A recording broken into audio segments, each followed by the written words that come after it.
yeah, these are golf clubs. These are golf club pens. Wait, where did you get them? My deceased grandfather. But it was actually from just my sister. Brittany gave it to him, and then I just took them. Oh, that's sweet. Well, it's because my grandma, every time I'm at her house, back then especially, like right after he passed away, anytime we say we want anything, we're like, oh, this is cute. Take it. Take it. I'm not going to be here forever. I'm like, stop! Don't say that. She always says it. It's so bad. Your grandma's so cute. She is so cute. She looks just like your mom. I know. Literally. And Brittany, they're all triplets. They're all this tall. Yeah, they're like and they just stand, when they take pictures, it's literally just the three of them. It's so cute. They're literally like pocket people. We call people that are like really super short pocket people. We have lots of friends that fit that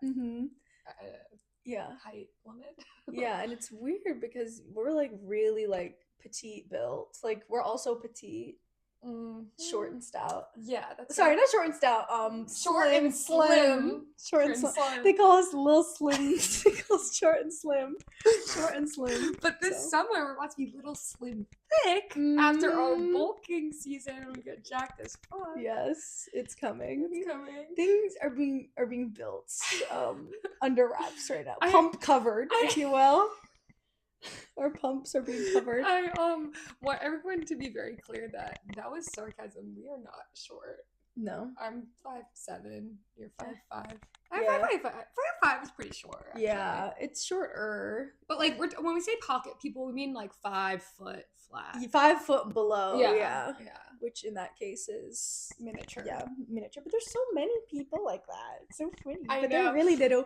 Like, and I wouldn't even say you are tall by any means. Like, I think we're very averagely height. I know, but when you surround yourself with people who are like 5 feet tall, you why feel is there like so many? Giant. Do you think there's geographically like more in certain places? Well, okay, we have like this like rave girl group that we went to Los Angeles with this year, and they are so cute. They're all best friends, and they're this big, like pockets, literally. Like, and they all have their own little look. Yeah, exactly. Like literally, they all have their own.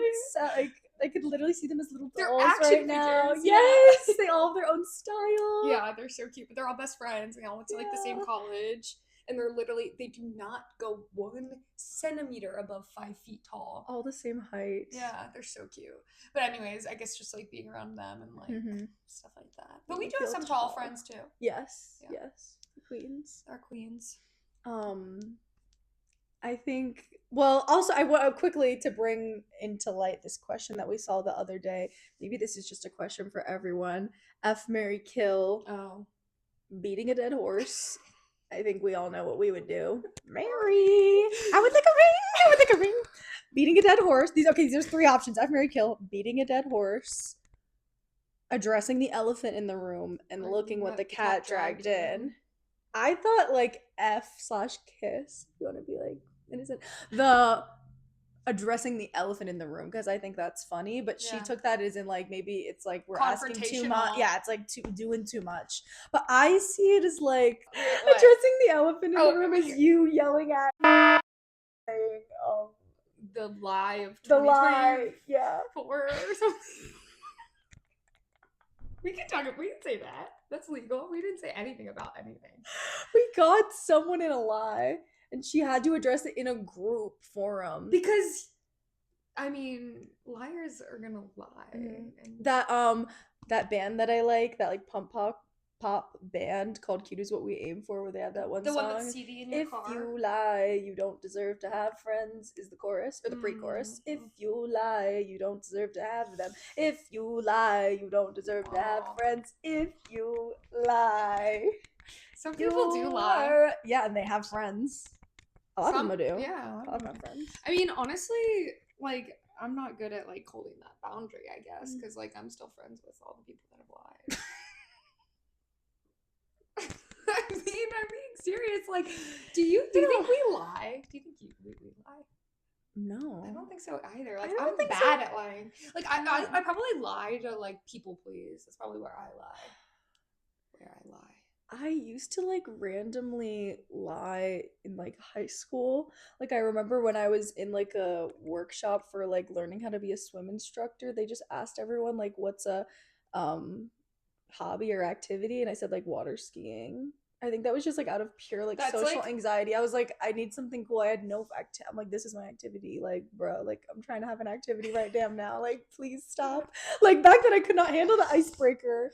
I think with confidence in myself, I don't need the lies. But back then I just felt like I wanted to lie to not be judged. Yeah. But that's not obviously the same as the lying we're talking about. Yeah, lying to your friends. But doing that also is weird. Like my sister, the Brittany episode, I guess she said she also just used to randomly like just blurt out like lies sometimes, like not even significant, but then she just one day was like, yeah, I'm not gonna do that anymore. But she would do that like when we would go to hang out with like one of her friends, she would tell them that like I was in college at the University of Maryland, but I was like actually in high school because it was like weird that we were like drinking with them. But like just like she's like, why did just be honest? Do need to lie about that. But that's how she felt. I mean, it's like weird stuff like that where she just felt like she needed to do, but then she's like, okay, I'm gonna stop. Well, you feel like you do need to lie about that, but it's also important that people know that you're underage. Like not underage as in 21, but underage as in 18. Yeah, the truths need to be known. But it's hard to decipher that. Yeah. But also like this conversation reminds me of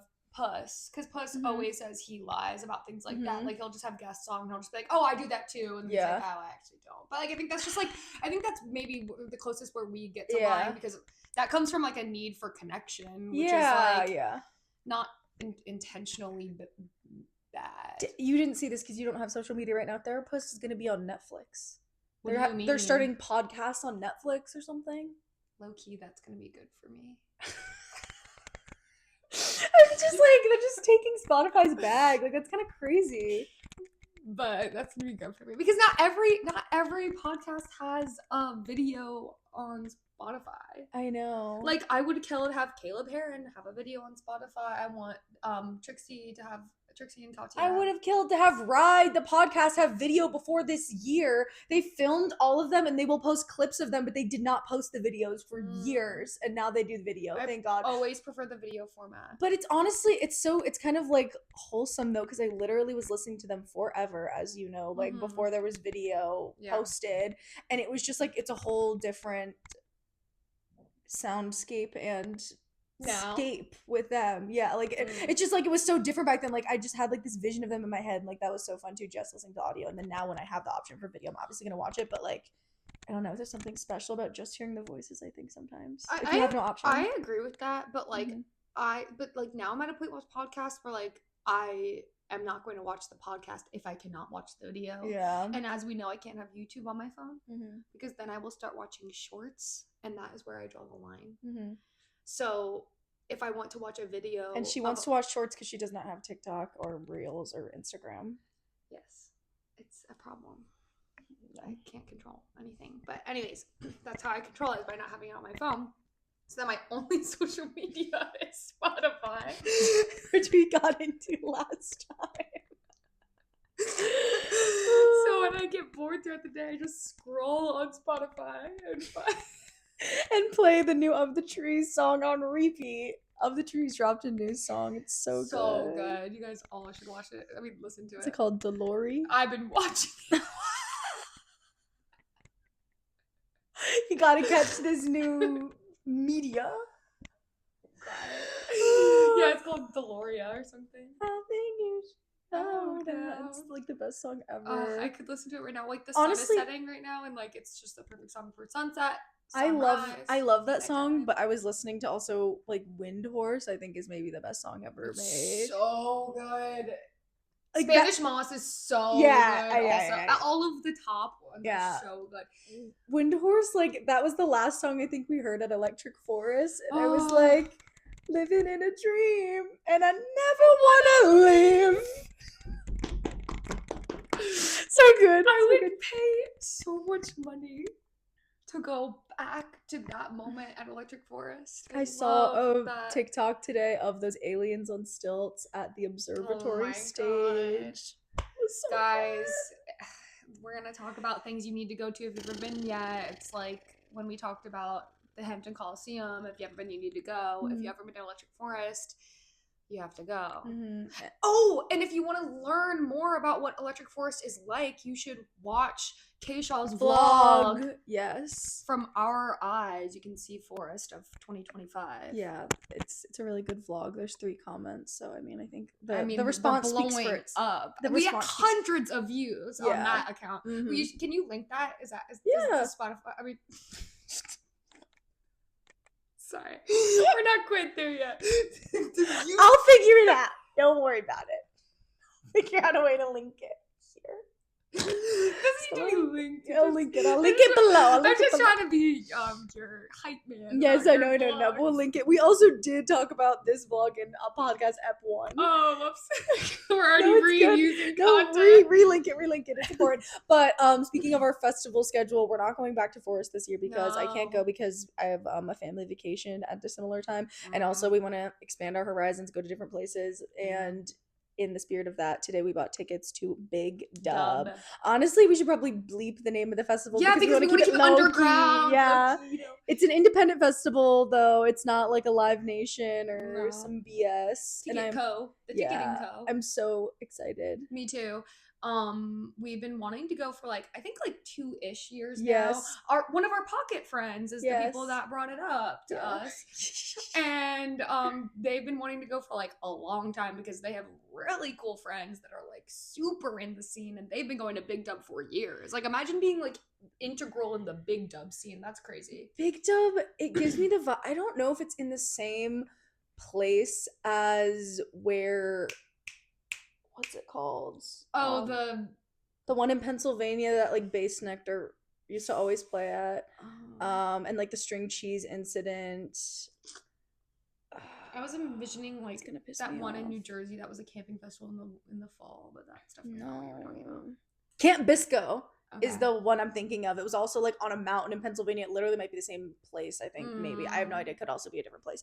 But that one just looked also just a super Wookiee free-for-all. This one, we've kind of gathered, we're still kind of confused that there isn't car camping. I think it's just kind of free-for-all camping. Everyone's together, your car's in a separate place, and the camp and the venue, they're separated. So there's a separation, but I think you can just bring anything into the venue. You can bring chairs, you can bring wine bags, you can just, everything's kind of open and one is on the outside, I think where you park your car, right? I don't know if that. I think that's for that was a festival. I don't know that that's the case for this one, but that's the case for other festivals like this. Yeah, I was under the impression that wouldn't be security getting into the stage area. I hope there's not, but I'm not sure. If there is, I think it's allowed to bring all these things regardless. You're allowed to bring anything. Whereas if you're at 7 Stars or Lost Lands or Bonnaroo or Electric Forest, you cannot bring your chair. You cannot bring this golf club pen. Mostly into Lost Lands. You can't bring your moon mat.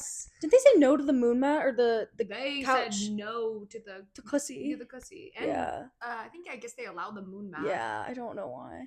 I don't know either. Wait, maybe they don't allow the moon mat. It's sometimes it depends. I think they allow the moon mat, but they don't allow the cussy. But it's if you're not, because you can trip over the cussy. But you can trip on anything. I feel like you can step on the moon mat, but if you're walking in the dark and you just completely fall over that's it's a tripping hazard. But something like this, it's not that big where it's there's not so many people, so it's not as dangerous, and it's just awesome. So it just does that. But we're really excited to go to that, and of course we have to return to 7 Stars, which tickets haven't dropped yet, but we know the dates, they're on lock. I'm sending out this manifestation that Blap will be performing. Oh my god, at 7 Stars? Or Big Dub? Big Dub.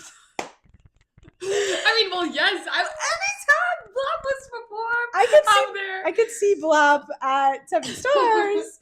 Big Dub. Blap's too big for Big Dub, but we're not gonna bleep out Big Dub. We'll tell you what it is. It's fine. You've been saying it too much for the bleep. I know.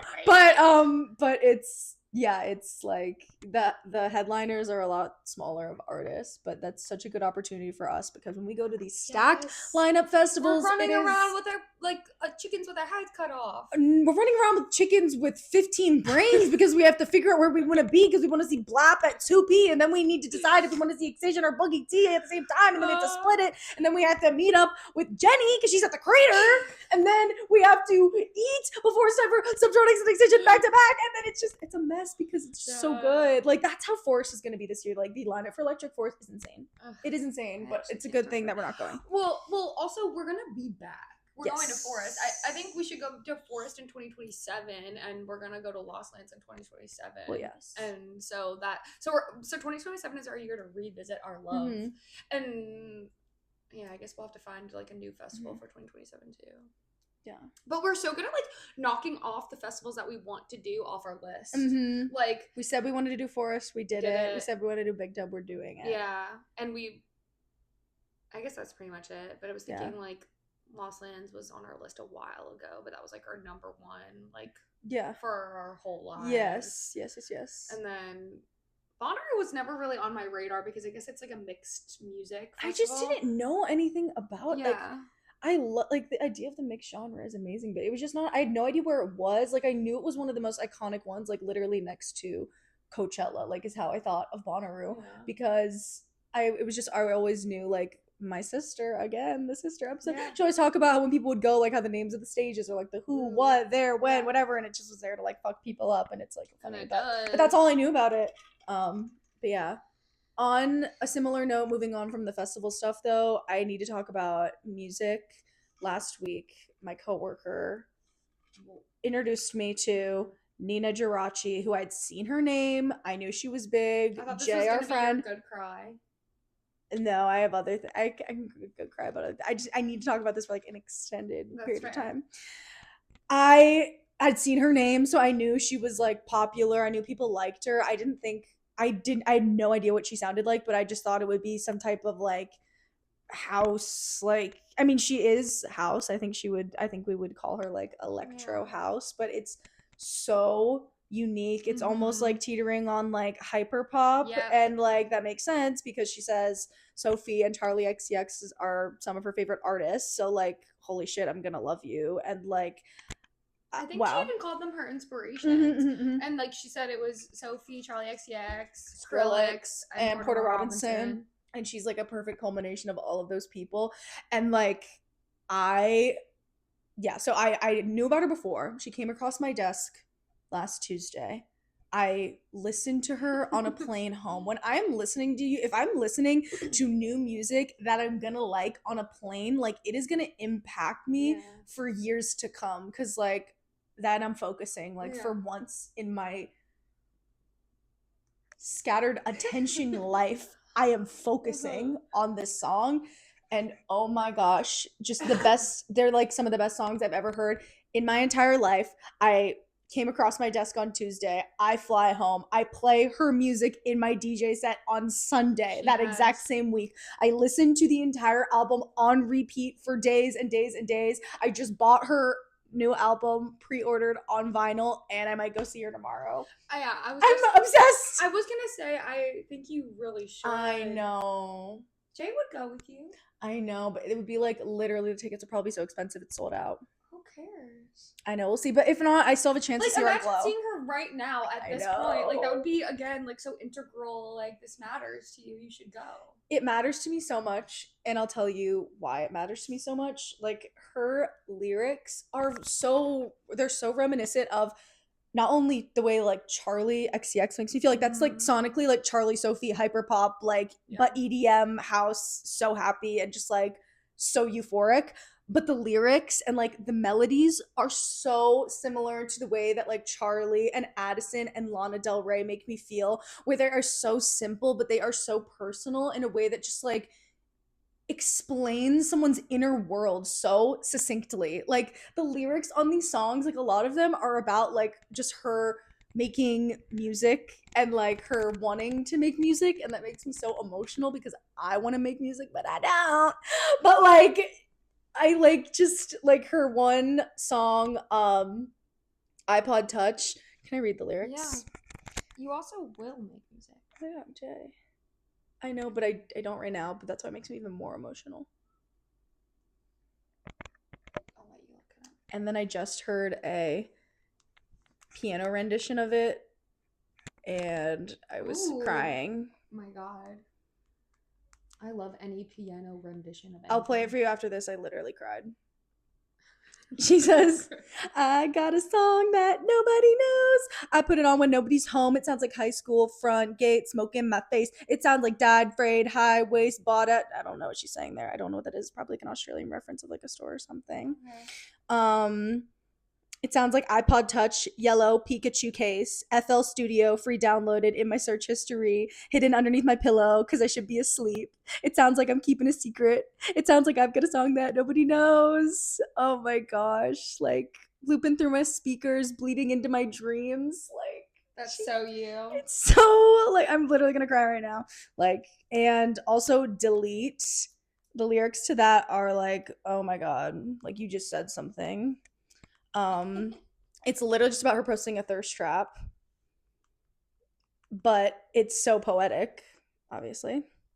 The part that keeps repeating, and I literally said this to Jay, my friend that also loves her, and I could finally talk about it with her, the way that like people try to talk about Taylor Swift lyrics with like, you're not listening. Like that is me to these lyrics. Like the part that keeps repeating, this is the song that I played in my set. Yeah. She says, the shortest skirt in the drawer, just enough to show it off and leave them all wanting more. Yeah, I'm exposed to my core, modern mega digital meta mating ritual.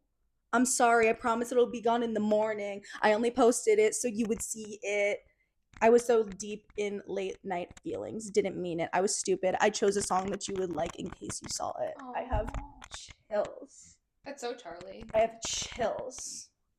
Like, she posted, like, I posted the song in case you saw it. Ah, it's so good. It's so good. So yeah, I'm probably going to see her tomorrow. I'm literally obsessed. I don't really want to go do anything tomorrow, though, but, like, I might need to go. I mean, I think if it's meant for you, it will happen. I mean, like, if it's meant for me, I will wake up, spend $200, and go. Of course. Like, literally. I know. Like if I mean, I just feel like you love this woman. It has affected me deeply, and I'm so like obsessed. You were so excited to play her in your set. Not only did she play her in her set, she was inspired completely by Nina Geraci too. Mm-hmm. I found other songs that like reminded me of her songs. Yeah. And like, oh my gosh. Yeah. And Jay, our friend who likes her, agreed. And he says, and I quote, he didn't know if I would like this type of music because, as you know, we're like dubstep heavy lovers. You have more of a leeway with everything though. Yeah, I mean, I like a lot of things, but like, he didn't know if I'd like this because I'm really no on like anything techno veering or even like whatever. But he didn't know if I'd like techno veering. Yeah, I mean, this isn't techno at all. I don't know. He just didn't think I would like it. But I was like, I really liked it, obviously. And he says, I feel like I infected you. Like, this is the exact, like, style I've been loving, and I didn't think you'd like it, and I love it. And wait, that's really cute. And he literally told me before I said that he felt like the whole set was like that. Even though I did just play normal, like, tech house songs, too, as I do. But, like, I found some that were kind of like that, so. Wait, that's really cute. I know. I'm glad that Jay has a buddy with you in that moment. I felt seen. It was so good. Do we want to talk about my set a little bit? And, yeah, what should we talk about? Talk about you and Jay. Oh, yeah. The pump cover incident. Wait, that's such a good idea. Yeah, so to bring back the pump cover. Okay, so at her set, it was at this really cool club bar situation called 12 After 12. If you haven't been, you should go. I really, really love it. Like, it's just cool. In general. Yeah. And she was in the main room. It's, in my opinion, it's the main room. Yeah, it's like the patio. Yeah. So you can just smoke out there also. And DC weed is legal. People were just smoking joints. Yeah, that was like the craziest thing I've ever encountered. Anyways, so we were at her set and it was so much fun. I felt like that room was just so crowded, which was like in a good way, like energy wise, like everyone was up.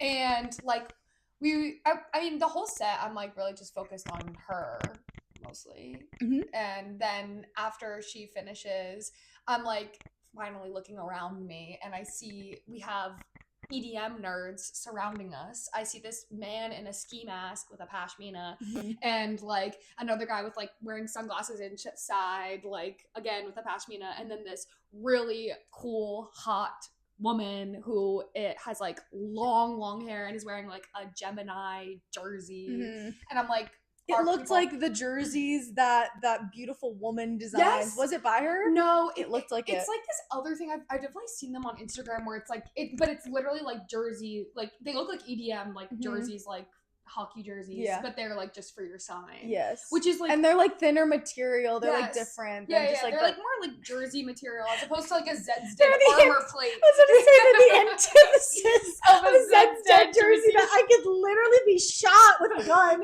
and survive. These are much more flowy and shirt-like Yeah. and not they're coat. Yeah, they're like more like cottony and like whatever. But the jersey really isn't the biggest one.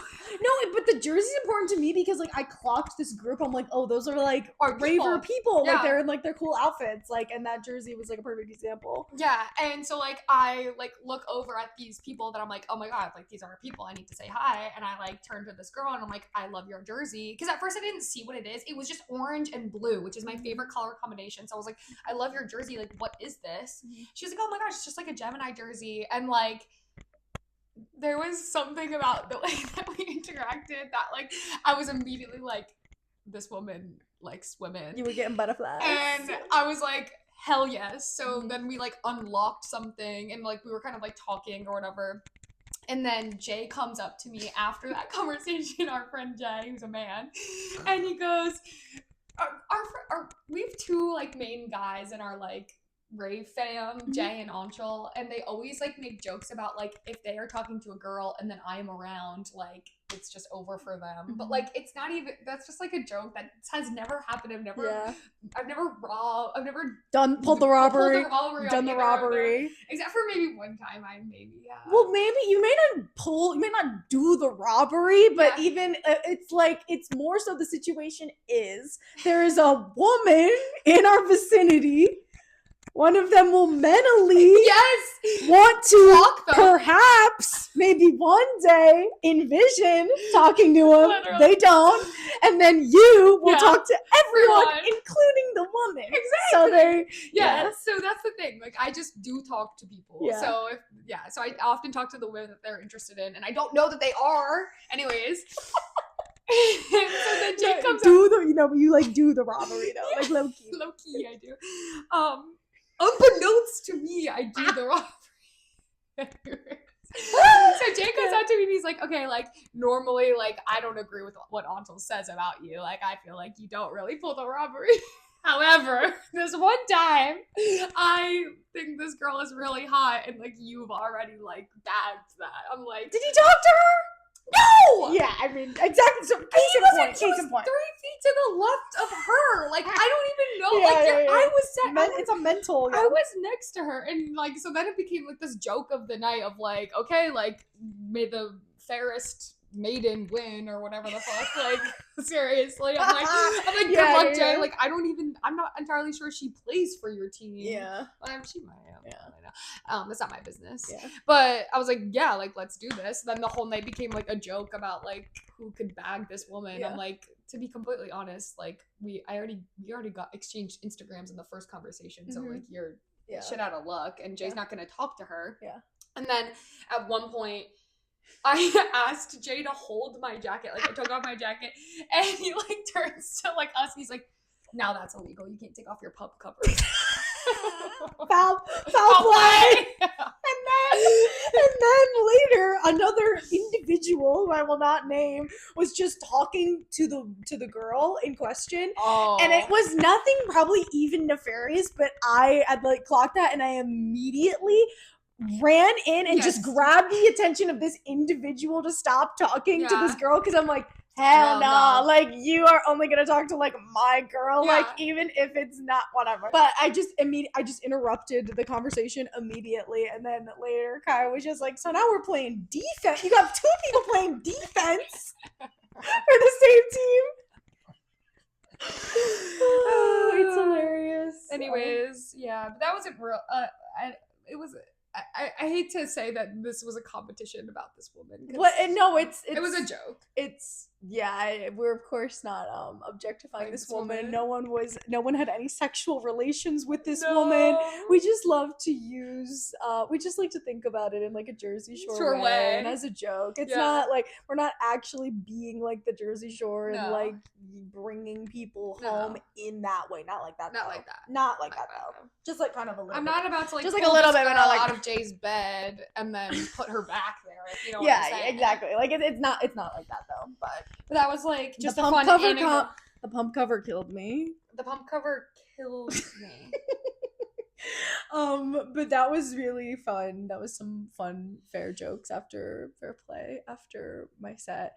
During my set, I had an amazing time. I had so much fun. It was awesome. freezing in there because again, it was like a patio that was covered, so it was so cold. So I wasn't sweaty at all. Yeah, it was cold, freezing, and I was looking for the heaters. If you can imagine, it was great. Like there was. You know who would have loved this? Trixie and Katya. Yes, Trixie's always sweating at her DJ sets. Trixie, come DJ at 12 after. Yeah, don't do it. Don't.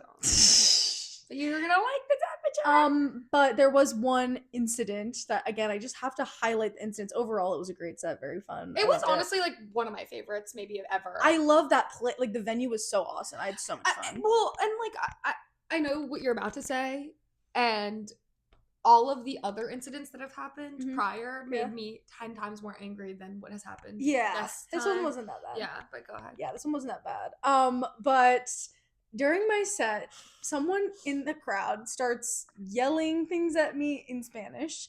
I thought he was hyping me up. I think he was at some point. Like I heard him just go like he was yelling at me, and to a point where like I couldn't tell if he was hyping me up because at one point he said pesos, pesos, pesos, and I was like, okay, like money, like hey, like this is money, like this is fire, like fuego, like I don't know. But then I guess he started talking to some people. You're like, you and I speak the same thing. Yeah, like, okay. Yeah, I'm like, hey, like, okay, you like the set. But he was like screaming so much, and then I was just getting a bit confused, and it started to feel like a bit heckling.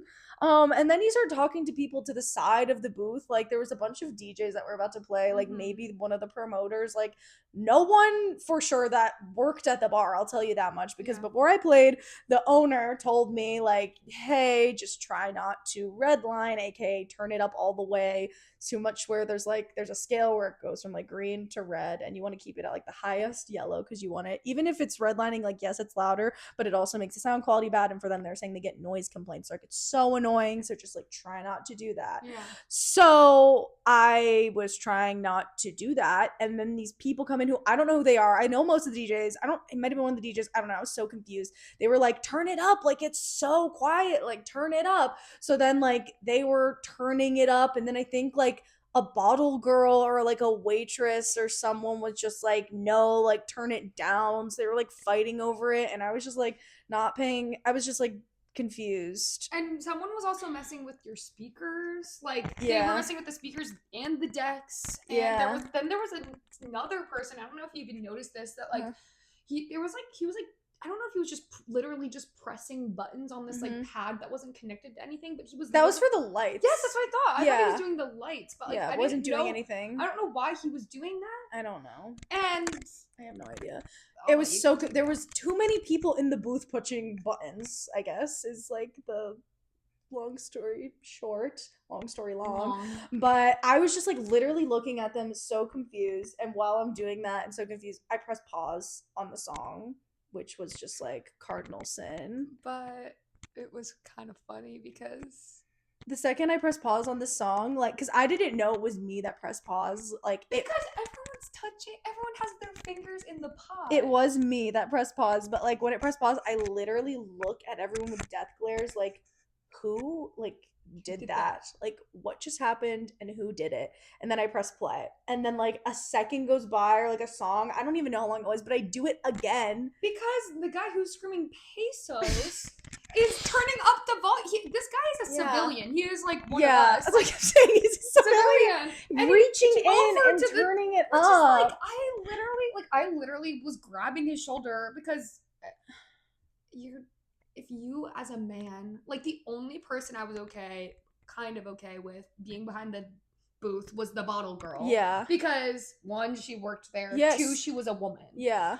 All of the men in the situation always mess with her fucking set. Like, we've talked about this so many times, so we won't get into it again. But every single time, some man tries to get in between you and playing your music. Yeah. And it, like, is going to piss me off. Yeah. This person who is literally just like in the crowd reaching over. Like if that happened at like any actual God. professional establishment, like immediately removal from the scene.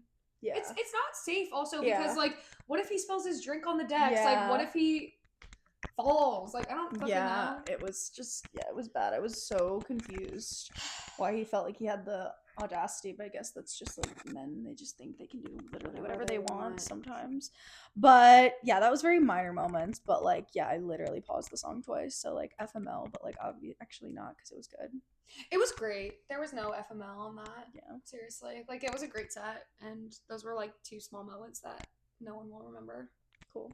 And I will only remember it because what I said is that when I become your manager, there will be an electric fence surrounding the decks. So if anybody tries to put the fingers around, they will get zapped. And then I started saying, actually, it will become a nuclear war because there will be bombs dropped. Machine guns! I'm gonna get violent. Like, literally, like, what I imagine happening is, like, you go on stage. The entrances to the stage are blocked by security guards vetted by me. They are double the size of normal humans. I train them to act like me. I am on the most populated side. And if anyone tries to approach, I will give them the business. Yeah. And the size of regular. And I will be dating both of them. Hey, that's literally how good security is. That they're huge walls. Yes, they just stand there. I like that. Yeah, it's very good for safety. And they're usually like gentle giants. Yes. Like well, not always. Not always though. When we were at hijinks, like one of my first or second year at hijinks, I was at the rail the entire time. And we like asked this, we were at the rail the entire time. So the security guard was just this guy we thought was a gentle giant, like very nice, standing in front of us. Like we asked him to take a photo of us. Yeah. He was at one point trying to talk to our friend Angela, whispering in her ear, like saying something. And we're like, oh, like they're just like talking. Like he's just like one of those cool security guards that like likes the music, whatever.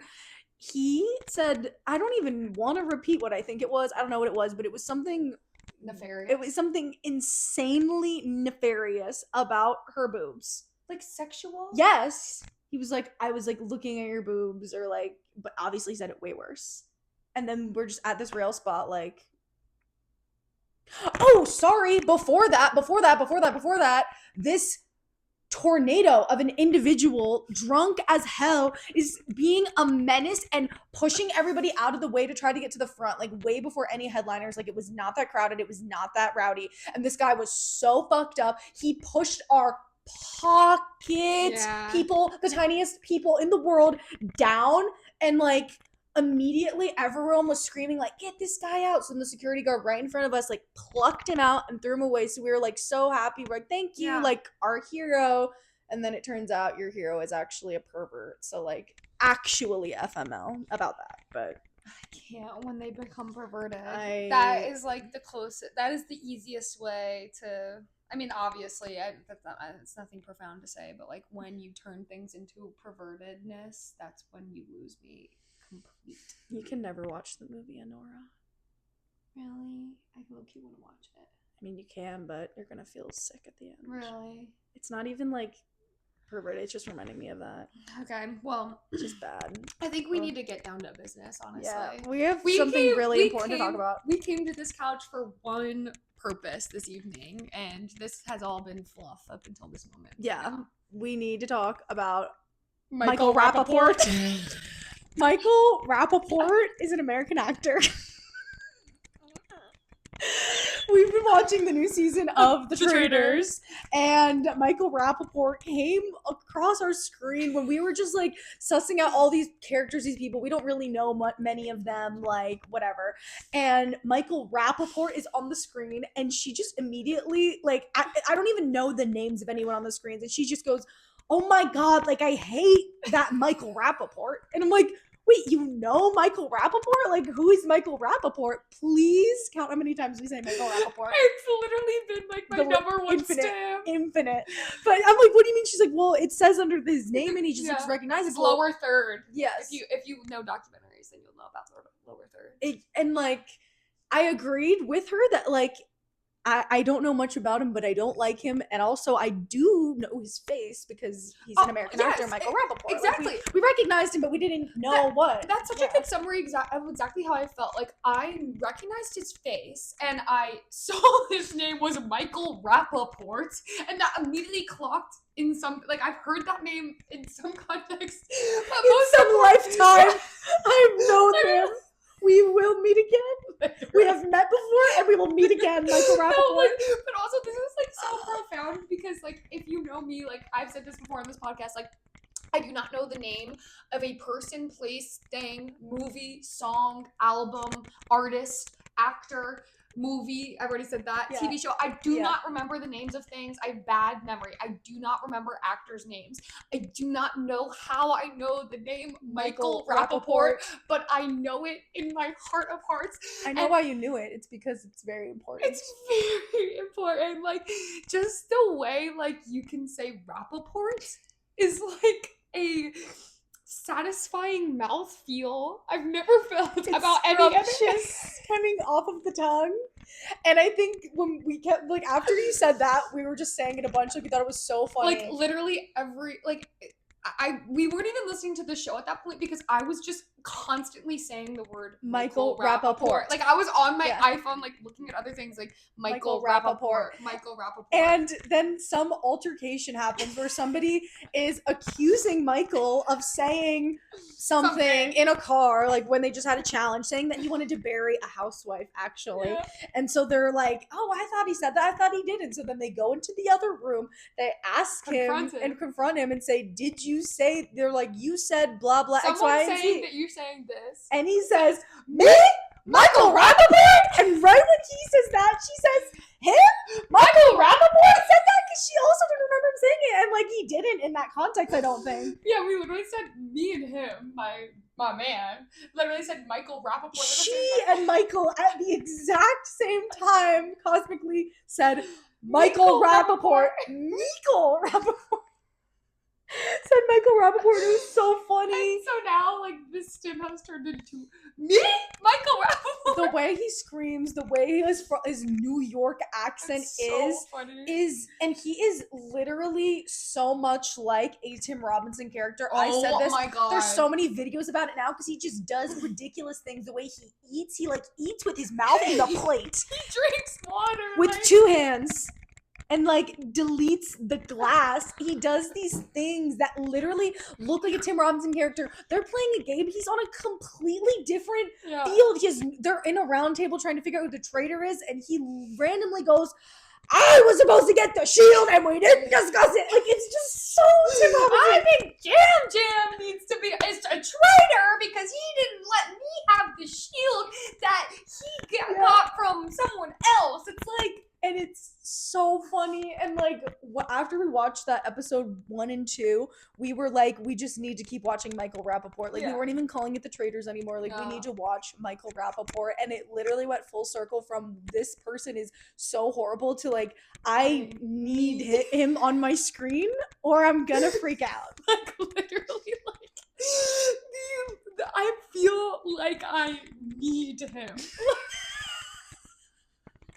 Like, watching him in episode 5 of The Traitors, I could cry. Like, he just episode 4 of The Traitors was low-key boring as fuck because he tried to hold back. Because he was trying to be chill and, like, not be Michael Rapaport. Episode 5, we learned there is nothing that could prevent that man from being who he is, which is exactly why he's so good. And oh my God, episode 5 is so good because he's so fucking funny. I can't even remember the things that he said, but I remember I was literally rolling off of this couch onto the floor, like, just... The reason you roll, I'm going to recap it really quickly. So, like, there's a bunch of clips on TikTok where he just keeps repeating over and over again that he thinks Colton Underwood, the former bachelor, who is also a criminal stalker, who is also now outwardly gay, was in the closet when he was on The Bachelor. Yeah. He's yelling at Colton because Colton thinks Michael Rapaport is the traitor. Which is so fucking stupid. He's not the traitor. He's not the traitor. Like, They're not gonna get it. Rob, the traitors are gonna win.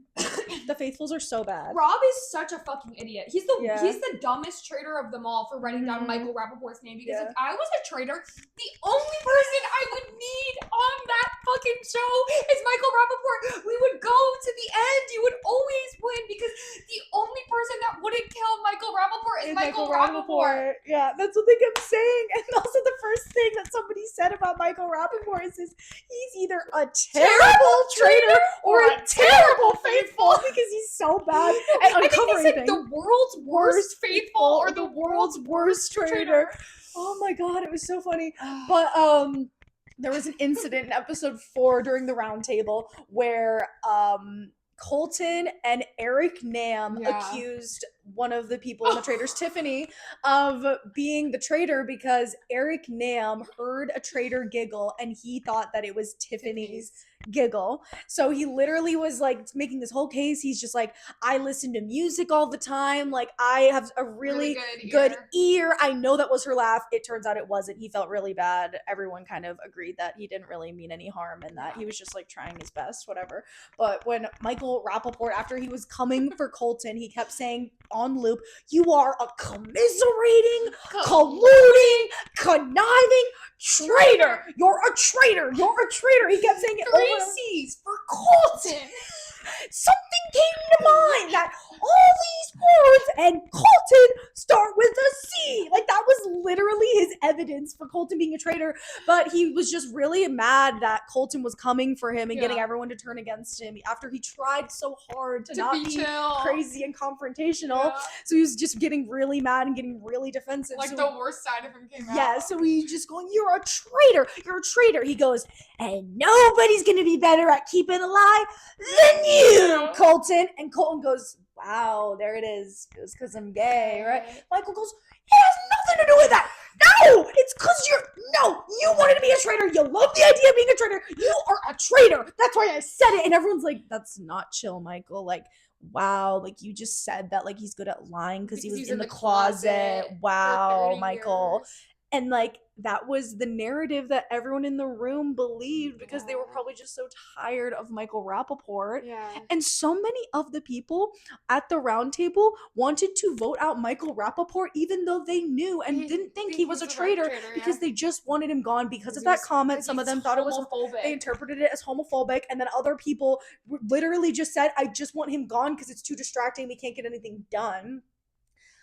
But to that, I say, what the part that made you laugh, where it made you laugh really badly was like, everyone thought it was offensive that he said that and he was being homophobic. And then he's just like, well, not just you. What about him? Magic ears. Is that offensive? Which is hilarious. Like to reference Eric Nam saying his magic ear. I can't. Is that offensive? Like, is it? Like, at this point, like, I get him. Like, oh my God. Like literally, I am Team Rapaport. I know. In this situation, like, we are literally Team Rapaport all the way. And, like, everyone's talking, like, homophobia this, homophobia that. What about the phobia of the loud and annoying individuals in the room? Because that affects a lot of people. It affects her, and it affects me, and it probably affects you. If you like watching this, and you like Tim Robinson. Yeah, I was just say Tim Robinson. I got rid of him because he's annoying and loud. I know. It's fucked up, man. Tim Robinson and Michael Rapaport need to do a collab. They need. I need to send him a PR message. I'm sure that like Tim Robinson is inspired by Michael. He has to be inspired by Michael because it felt so surreal because so many of the Tim Robinson sketches are like in a reality TV situation or just like everyone is normal except for one. And Tim, Michael, he has to be inspired by him. And can I just say one more thing? Like, actually, probably multiple things. Yeah. I'll just not say one more thing. He is so good because, like, this show needs Michael Rapaport. And the reason reality... He's gone now. And he's gone now. He's gone now, which, like, I could literally cry. Yeah. But the reason why, like, reality TV needs, and the show needs a man like Michael Rapaport is because he's just like people on the Jersey Shore. He's just he's just like every reason that, like, the Jersey Shore was so successful, which was because they are not actors. They are not performing. And Michael Rapaport, he is an actor, but he only performs the part of himself. Yeah, I would assume. Like, I swear, again, I've said this before, I swear he's played a character named Michael Rapaport. Anyways. But, like, he's not an actor in the way that, like, he can't, he's unapologetically himself. He tried to not be himself and he couldn't do it for more than a day. He can't do it. And it's just, like, people on the Jersey Shore, they cannot do it. Like, you could tell Snooki and shit to, like, be like, okay, I want you to go into this room and talk about this. And they would just be like, no. They literally can't be anything but themselves, and that's why we stand with you, Michael. Like, because that's what makes reality TV good. It's kind of like Lisa Rinna a little. Oh my god, I'm obsessed with Lisa Rinna now. I knew maybe one or two. I knew maybe the first thing about her, but now I need to know everything. Yes. She's so fucking funny. Exactly, and like these are the people that make reality TV good. They are unapologetically themselves, and they are fucking crazy. They are fucking crazy. Yeah, they are all insane. So fun. Like the Mormon Wives does not know shit on shit on shit. It always comes back to the Mormon Wives. Like because they are like, it's so like they are. It's like I said, it's through the lens of like the being show. Fame, and like the show is referenced in the show, and it's like and like there's a level to that in the Housewives, obviously, and Trader. I mean, the Traders is like. What do you think about Below Deck? How do you think they fold into that? Do you think they're unapologetic with themselves, or do you think they like play their part and would do what producers tell them? It's very produced, I think. I also think that about Housewives. I don't really know Housewives like that, but like I just that's how I perceive Housewives to be. Yeah. But like I think some people that are like obsessed with Puss would always say like some seasons are like good, like the people are crazy. Yeah. Well, I mean, Lisa was on the show. Yeah, so. That's what I'm saying. Like there must be. I don't know anything, so I can't speak on it. But like with Below Deck. I don't know what it is about this show that I love so much, but like this season is so good, Below Deck Med, because I mean there are people like Aisha is like unapologetically herself. She's like this beautiful Australian woman who's like bubbly and happy, and like she just is who she is. She's just really level-headed, a great boss, blah blah blah. There's this villain on this season, Kizzy, who is just like, no offense, but she's a whore. Like she literally like she has like a problem. Yeah, like and she went for her friend's man, the friend that had been through so much, right? Her boyfriend died. Yeah, the love of this woman's life died on her birthday a year prior. She finally falls for someone again for the first time, has a crush for the first time of a guy on the crew. And this guy, like, is such a player also. He's also a villain as fuck. More so, maybe even than Kizzy, in my opinion. Yeah. And, well, I don't know. But, like, the moral of that story is, like, Kizzy is, like, crazy and mean. And I don't know if it's not performative, because I don't know who would do that. But, like, that's just who she is. But, like, it does feel very produced. Yeah. And also, I will say, probably with what I've seen from Below Deck, is that, like, there is going to be a structure to that show, kind of like the Cake Boss. Like, you're going to build the cake. Yes. Like, you're going to have the people that come onto the deck. Some of them are going to be like, oh, problems. And some of them aren't. Like, it's like there's a structure and, like, to their lives, and they, like, go out or something. I don't really know. That's exactly right. Like, so it's not, like, just unleashing like people. They can't really be that unleashed. But that's why Jersey Shore will never be replicated, because there's no show that's like that anymore. And then that's also why a show like The Traitors, that is so produced and so whatever, needs a character like Michael Rapaport, because it just adds this level of like chaos that can't happen. And like it's so sad that he's gone too, because like a Tim Robinson sketch, it's like the one, like who's now going to be like the person. There's like, they also got rid of Monet. There's not even like interesting people even anymore. Like the Traitors, I mean, the Traitors are good, but like I'm fucking bored, man. Like why didn't you?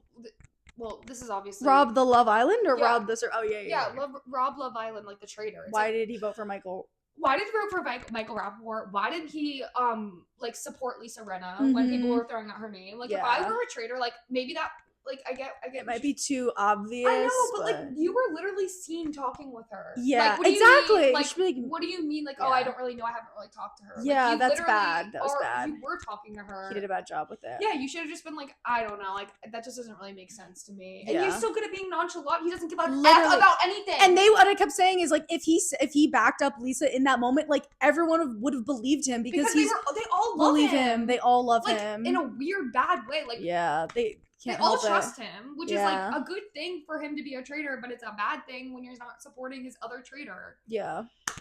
Lisa Rinna was being a bit over the top. She's so funny.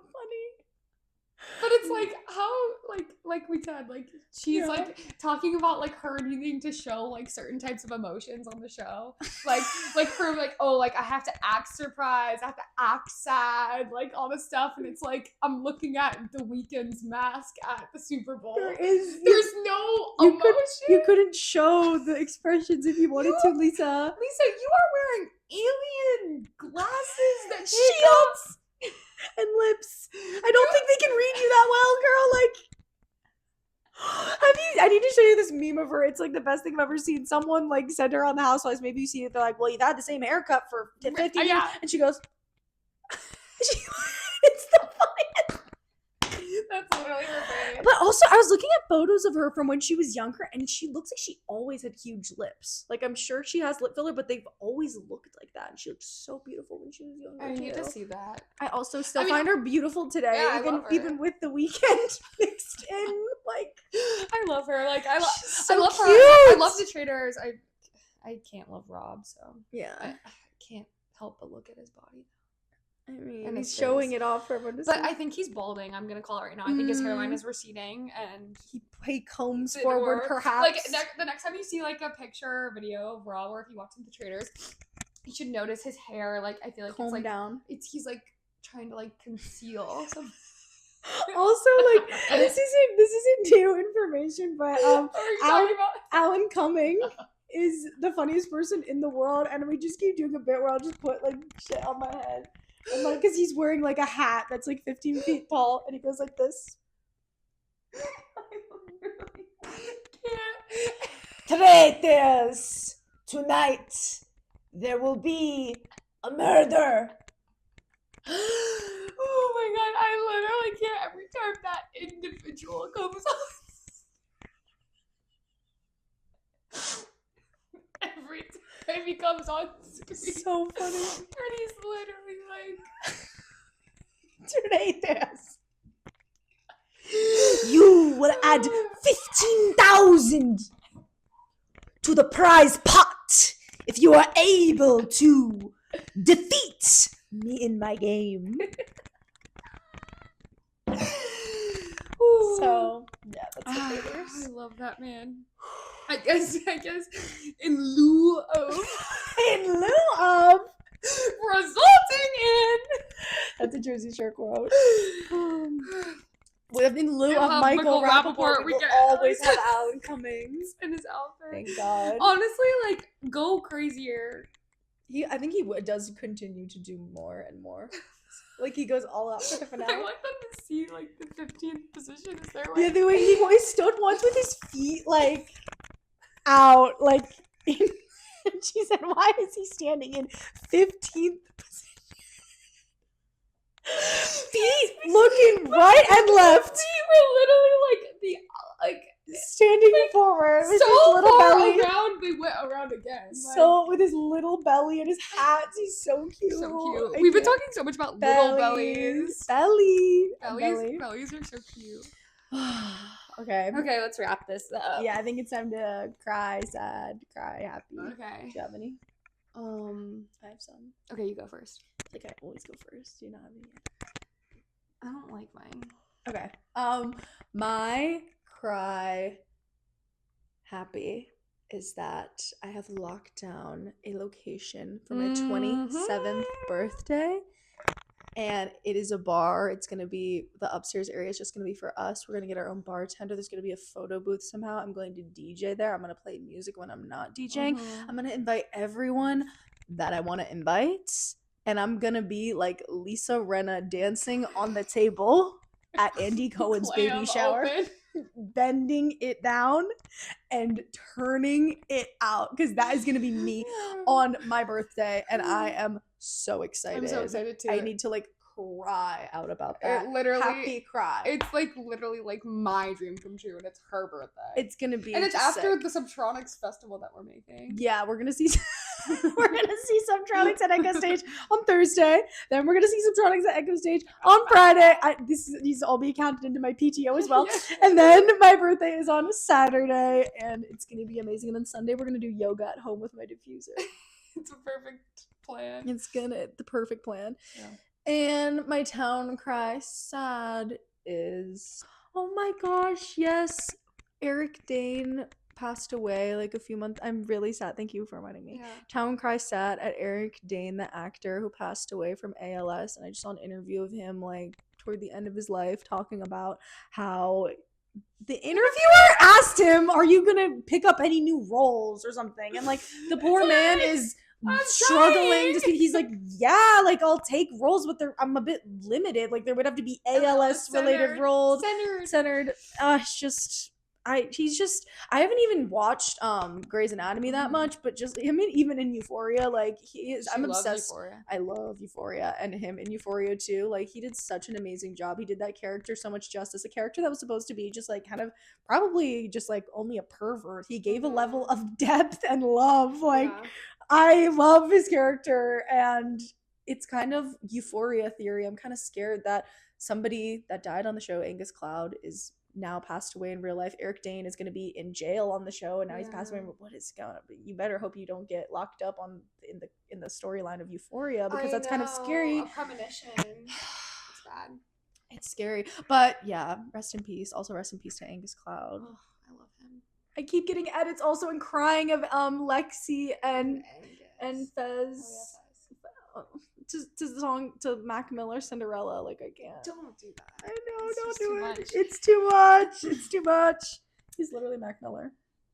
Okay, my town cry sad is, I have one. I just don't love it. Mm-hmm. I've been trying to find a new therapist, and it's been really hard. It's hard because I'm so lucky. I'm so lucky that it's so hard, because the first therapist I ever had was the best person I've ever met in my entire life. Yeah. She is literally like a gift to this earth. Claude, I love you. Queen. She's so good. And she was just a perfect match for me in every way. So like now I have moved, so like you have to find a new one. And I've been operating without one for like quite some time now. And I'm starting to like notice the need for one again.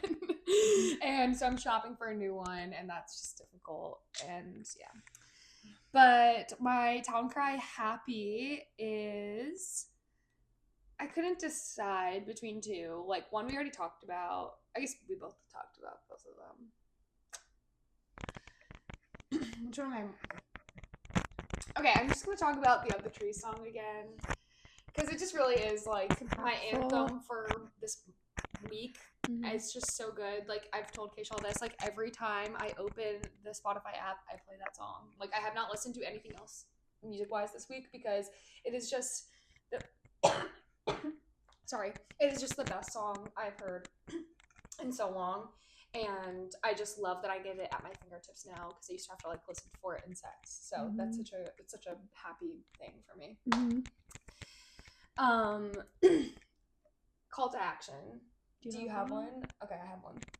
So I think it would be a good idea that if you could just think about one thing this week that you want to buy, and then maybe choosing to hold off on buying it. Specifically probably from like Amazon or something. Like, because I feel like I've been kind of falling into that trap recently where like everything I want, I feel like I need it right now, and I need it like yesterday.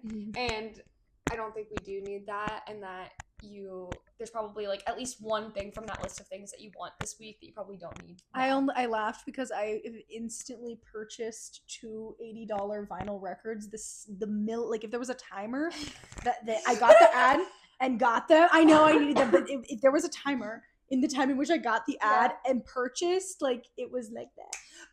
But I think that's like an example of like that's art. Like I feel like that's like really beneficial. You're supporting artists that you support, and that's like a good thing. Yeah. Like I'm talking more like ordering stuff from Amazon. Like like I fell victim to that this week. Like I ordered like this craft. I just kind of wanted. What is it? It's a sun catcher craft. It's actually I bought it because I want to make a sun catcher for Claire because I felt like it's very her thing. And then I thought we could also make one too. Oh my gosh, cool. And just like things like that, like I don't know, like if you can just like maybe try to consolidate those things and pick one that you don't need right now. Yeah, or if it's clothing wise, something I've really tried to do, even though I recently bought 2 tops on Amazon, is look on Depop or go thrifting because it's just there's just so many things out there, and they are better. Like it will take more time, but they will be way better things, and you're gonna like them more. Like even like online stores that have like all of the best options, like sometimes they are the right choice, but like everything surely at this point is just like a fast fashion is a like everything is just probably terrible. Like so if we love Depop, and it's been really helpful for us, and we found like some of our most signature pieces on Depop. This is on Depop from her Depop. Like it's good. You should do it. It's so good. And like also, sorry, one more thing, I'll be done. Depop is great for like athletic wear. Like if you're someone who loves Lululemon or like something like that, there is so much on Depop. And if you like Lululemon, you know your size, you know what styles look good on you. You just buy the leggings that you like in the size that you like. It's so easy. Cheaper. So cheaper. And like instead of spending hundreds of dollars, you can spend $30. It's awesome. Yeah. Highly recommend that. Yeah. Okay. That was a good call to action. Yeah. Kind of went on right there. No, it was good. Okay. All right. Love you guys. Bye.